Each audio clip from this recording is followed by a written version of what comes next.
Thank you very much, Mr. Chairman, sir, for giving me an opportunity to add my voice to the Indian National Congress's view of the Union budget presented by the Honourable Finance Minister. Mr. Chairman, sir, this underwhelming budget has been a woefully missed opportunity.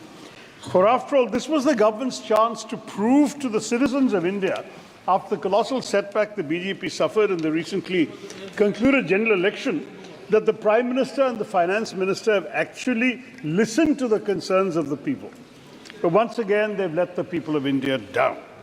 The budget is in many ways an emblem of this government's economic mismanagement and financial recklessness, made all the more worse by its divisive policies. This budget makes it abundantly clear that the BJP has run out of ideas. Rather than being a vision statement of the economic future of the country, this budget is an illustration, as has been pointed out by many, of their politics. Their priorities chiefly revolve around appeasing their two regional allies, forgetting there are 26 other states and 8 union territories whose people have nothing to be happy about. But even out of those two, the people of Andhra Pradesh have much less reason to be happy at the supposed allocations made to their state in the budget. The budget only commits to arranging 15,000 crores towards the development of Amravati. This is not an allocation. It merely entails the facilitation of loans by the centre from multilateral development organizations to your state. Instead of amounting to a form of financial support from the centre, this commitment will only add to Andhra's existing debt burden. The other promises made, of course, are the very ones broken in the NDA's first term. One only hopes that another no-confidence motion will not again have to follow. Now, 4 other states have received the government support for natural calamities, all NDA rule states, Bihar, Assam, Sikkim and Uttarakhand. On the other hand, India alliance states find themselves cast out and ignored. Indeed, Karnataka, Tamil Nadu, as well as my home state of Kerala, have time and again sought funds for natural calamities, from cyclones to rapid coastal erosion, and they've got none. Bihar received 26,000 crores for its highways, but Karnataka had sought and got nothing for the critical road infrastructure projects in Bangalore. For the government of India, it seems some states are more equal than others. Now, this inclination to bias is not limited to state allocations either. If one looks at the specific concessions on basic customs duty given to 3 cancer drugs, it turns out they're all made by the same pharmaceutical company. Why were various other costly life-saving drugs being imported into the country overlooked for this exemption? On that subject, Mr. Chair, I find it worrying that the government has completely disregarded the augmentation of existing healthcare infrastructure. In my own state of Kerala, many were hoping to hear a mention of the long-proposed aims in Kerala. Alas, even with the presence of 2 ministers of state from Kerala, the government has continued to disappoint us. Bias, Mr. Chairman, takes many forms. This budget fails to consider that in our country today, private investment is sputtering, consumption growth is slow, real rural wages are plummeting, overall wages are in decline, and demand for investment credit has collapsed. As a result, returns on labour are low, and so are returns on debt capital. Only equity and private profits are booming. The situation is perverse, sir. Luxury watches, premium cars and business class travel are reporting huge increases in sales and net profits. But the purchases of ordinary people have plunged.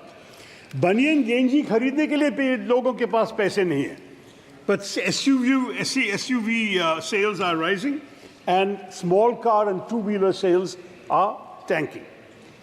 It is starkly clear why inequality in India today is said to be worse than during the British Raj. Even when all the flaws that beset a developing country, ill health, poor education, abysmal housing, poor sanitation, malnutrition, infant mortality, all linger in India, a multi-billionaire can preside over an obscenely extravagant wedding, reportedly spending 5,000 crores, while in the sprawling slums of the same city, most Indians struggle to survive on less than 200 rupees a day. This government does not frame its policies with those 200 rupees a day people in mind. Instead, it gives tax breaks to favoured capitalists and corporates in the name of boosting private investment. But in fact, this government's corporate tax cuts have meant a revenue loss over the last 5 years of an astronomical 8.7 lakh crore rupees foregone by the government. Who has this benefited, Mr. Chairman? Can you tell us where the jobs are, Madam Finance Minister? Where is the capital investment? While no one, Mr. Speaker, expected any better from this government, it's extraordinary that in India, individuals pay more direct tax than corporates. Budgeted figures of higher direct taxes from individuals and lower from corporates will surprise voters and should shame the government. Perhaps they are ashamed since they've stopped even releasing detailed GST revenue collection data, allegedly because their GST collections are so high that they dare not reveal the extent to which the Aam Aadmi is subsidizing this government through regular purchases that they pay GST on, while the government subsidizes a favoured few. But once again, concealing data is a specialty of this government. Remember the PM Cares Fund. During the UPA years, Mr. Chairman, personal income tax was 21% of total tax collection, corporate tax was 35%. Today, the share of corporate taxes out of total tax collection is the lowest level ever at just 26%, while the share of personal income tax in total tax collections has increased to 28%. But while this has gone on, private investment has nosedived from a peak of 35% of GDP under Dr. Manmohan Singh to below 29% during this government's 10 years of BJP rule.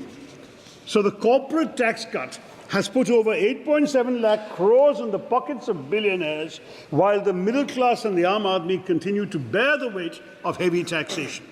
In contrast, if the money were to be put into the hands of ordinary people, they would spend it in their local communities and on their own essentials, and so stimulate the economy. It would be a matter of spending on roti, kapda or makan rather than on the pockets of those who happen to support the BJP.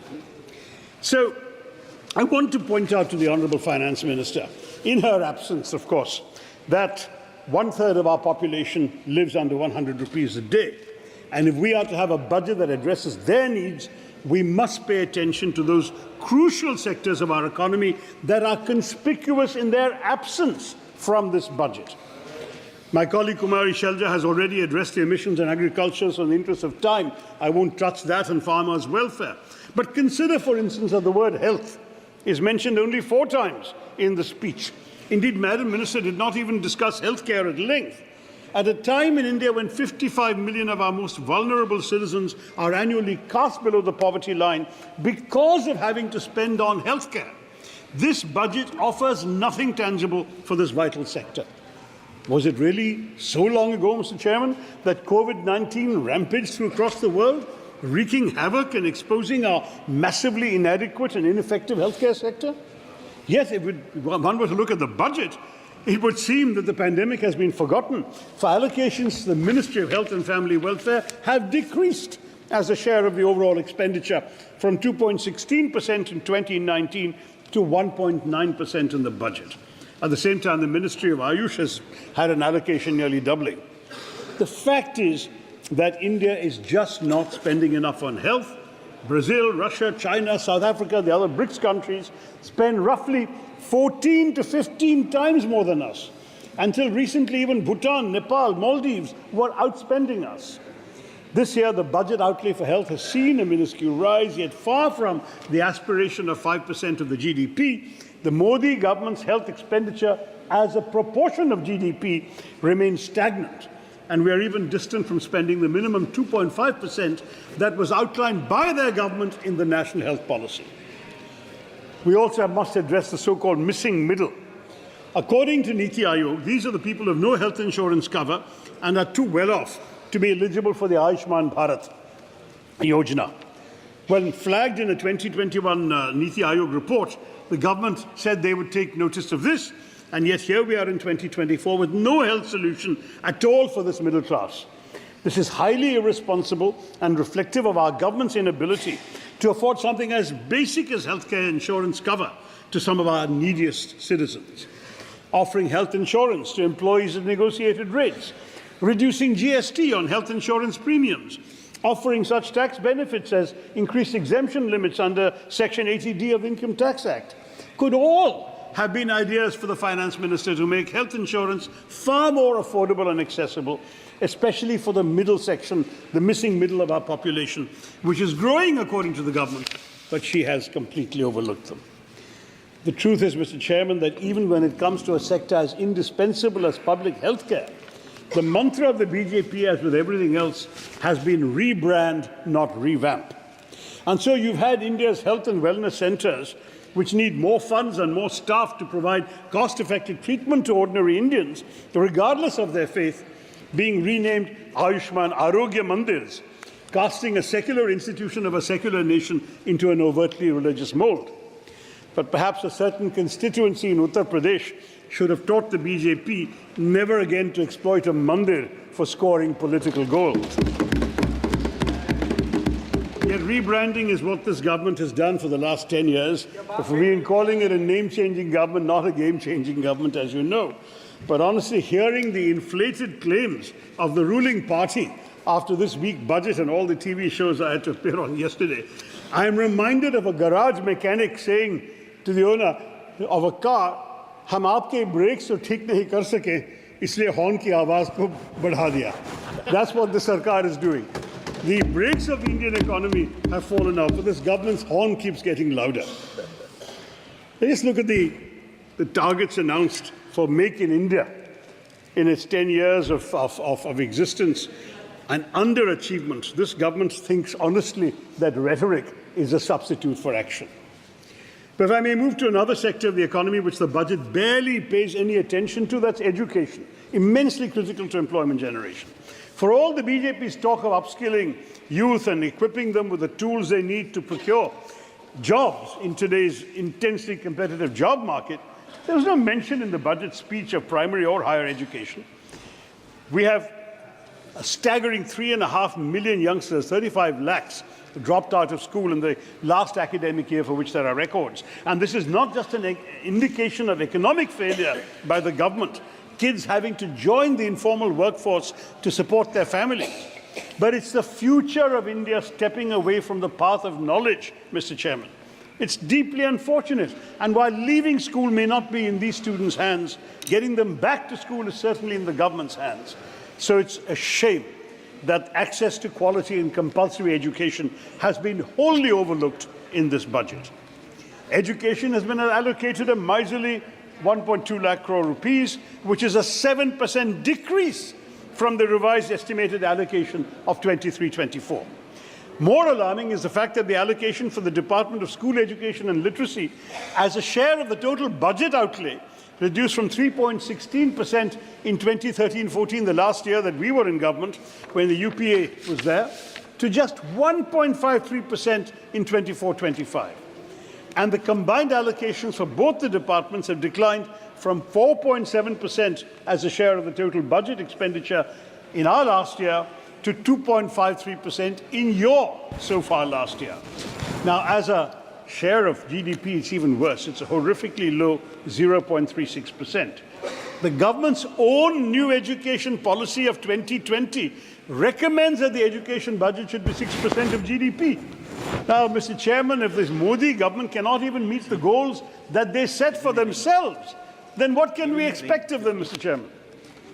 In continuance of their onslaught in education, by the way, the budget has slashed the funding for the UGC by 60%. Sir, my party has allocated 20 minutes to me, sir. So I have another 6 or 7 to go. You are having 15 members. No, sir, I've been told 20, and I've prepared accordingly, please.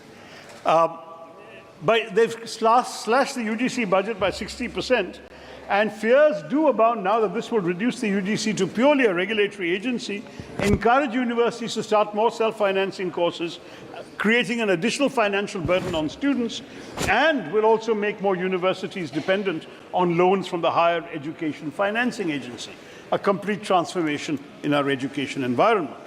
On top of that, in 2019, the government introduced a 4% education and health cess, which is not a sustainable source of revenue for the government, but this cess has financed 70% of total educational expenditure after 2015. So that is another source of worry. So there's little to cheer on health and education. But should we welcome the government's belated recognition of the worst ever employment crisis in our country in history by their borrowing the Congress Party's proposed apprenticeship scheme and renaming it? No. First, because the exaggerated claims of the government that it added 125 million jobs in its 10 years, including 47 million last year, are completely fake. They include unpaid labor, and even 1 hour's work a week has been counted as a job. Second, because they've diluted our scheme.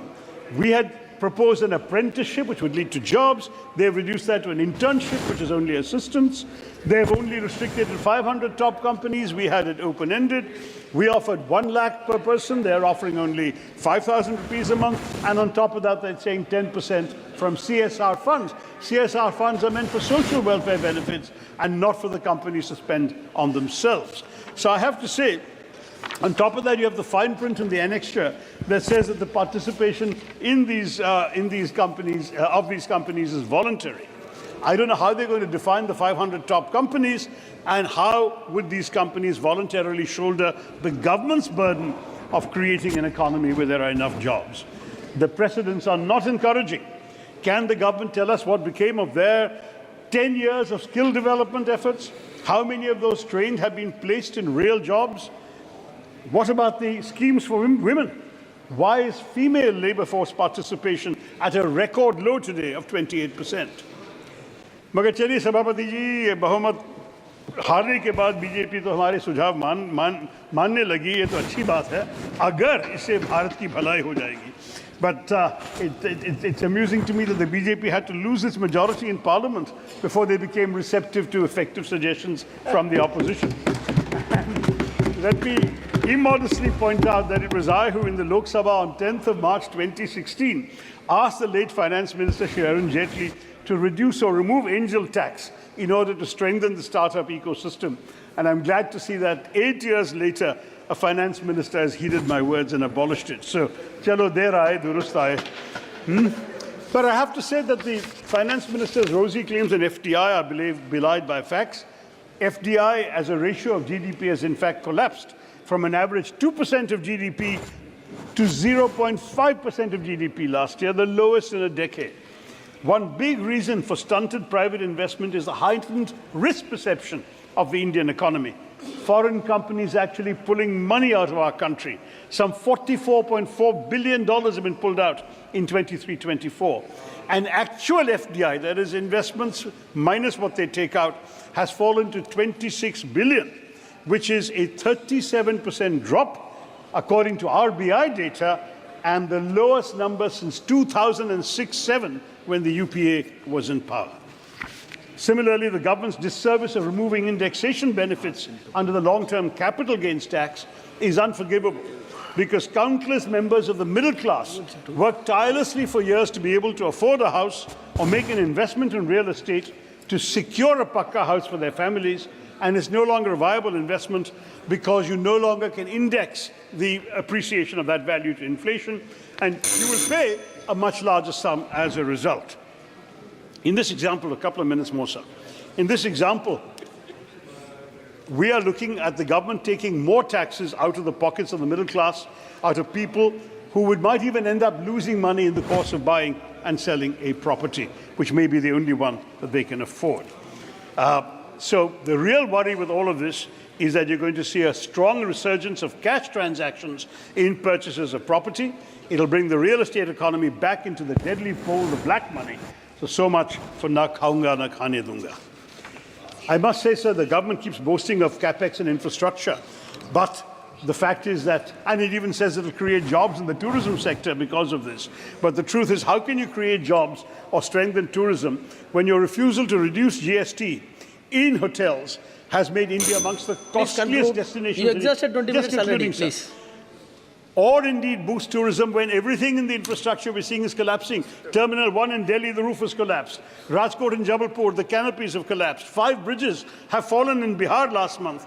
And Mumbai's Trans-Harbour Link, which was inaugurated by the PM in January of this year, has developed cracks.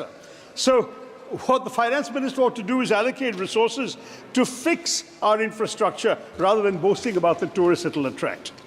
I'm going to wrap up, sir, with just one sad comment further before I conclude, which is the accidents and the failure of the government to implement its own kavach that it's been talking about. We've had grisly and ghastly railway accidents, but the kavach system has only utilized less than half of the money allotted to it in the last budget, and only 1% of the total amount of railway lines that are supposed to have been equipped with kavach have been equipped. So this is pretty shameful, and the budget has glossed over it. Nor did the finance minister mention Manrega, which has been mentioned by others, so I can just say in one sentence that demand keeps going up, but the Modi government keeps reducing its allocations to this. And it's the allocation they've requested now is far short of the amounts requested and required to meet the demands. On top of that, they've deleted job cards. 267% of more job cards have been deleted this year, and the new Aadhaar-based payment system has left 8 million active workers ineligible for payment. This is supposed to be something to help the rural poor. It's actually hurting them, sir. Let me conclude by saying that this budget is a do-nothing, claim-to-do-everything exercise. No matter how much the government ratchets up the mythic vision of a Viksit Bharat and its rhetoric, this is not a budget for a Viksit Bharat. It's a motley collection of schemes without an analytical framework or a coherent spending plan, and no pathway to achieve the boasts and rhetoric of either Amrit Kaal or Viksit Bharat. The government is selling us a penthouse in a building whose foundations are shaky, whose canopy has collapsed, whose lift shaft is yet to be installed, and whose workers are starving. The budget lacks originality, ambition, strategy. We get no answers to the employment puzzle. We get no solutions to education and health, and we don't engage with any of the crises of investment I've outlined today. The budget that India needs and India deserves is much more than a statement of solidarity with the ruling party's political allies. Thank you, Mr. Chairman.